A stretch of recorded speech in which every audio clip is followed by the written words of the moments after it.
Like and subscribe and click the bell icon to get new video updates.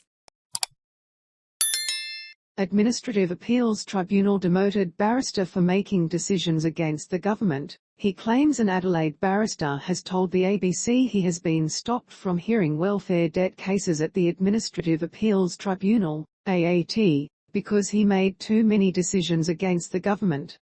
Michael Manetta, a member of the AAT since 2016, was removed last September from hearing Social Security cases by the Tribunal's new Deputy President, Ms Synon, because she was concerned, essentially, that I was deciding too many cases in favour of the citizen and against the government, he said.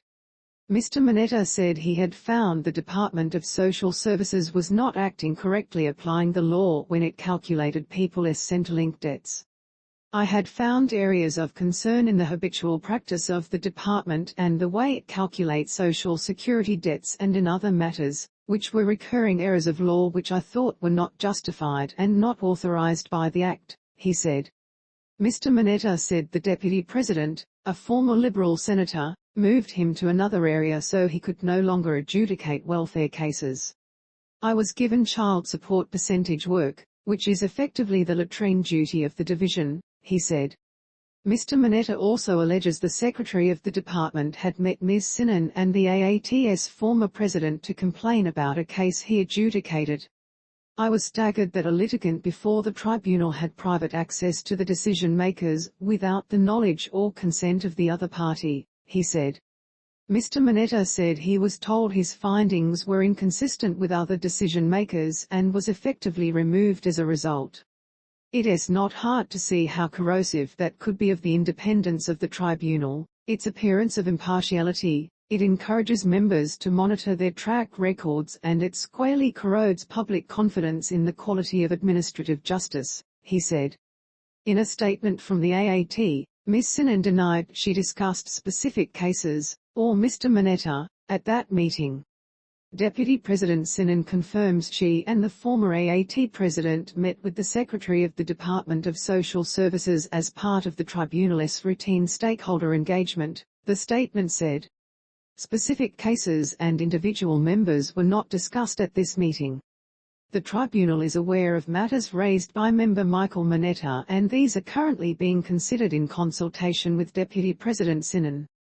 Political interference claims independent candidate for the South Australian seat of Boothby, Dyer, who first raised Mr Manetta's case, said the problem was due to political interference in the appointment of AAT members.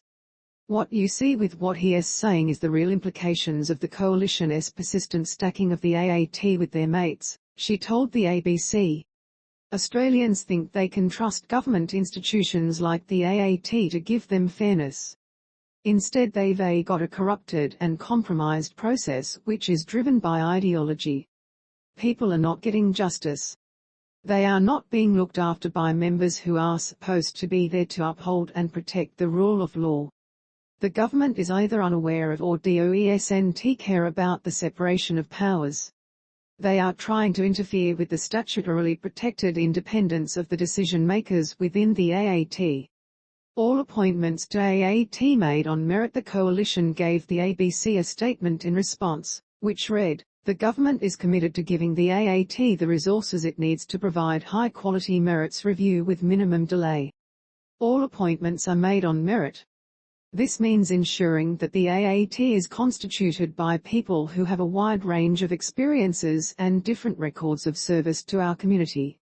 All appointments to the AAT meet the Administrative Appeals Tribunal Act 1975 requirements for their class of appointment." Mr Manetta himself was connected to the Liberals, running for the party in the seat of Torrens at the 2014 state election. He said his complaint was not about politics, but about the level of qualifications of appointees to the tribunal. "I think there is a problem with non-legally qualified people being appointed to the higher levels of what is a quintessentially legal institution," he said. Mr Manetta said he had stopped hearing AAT matters until his concerns are resolved.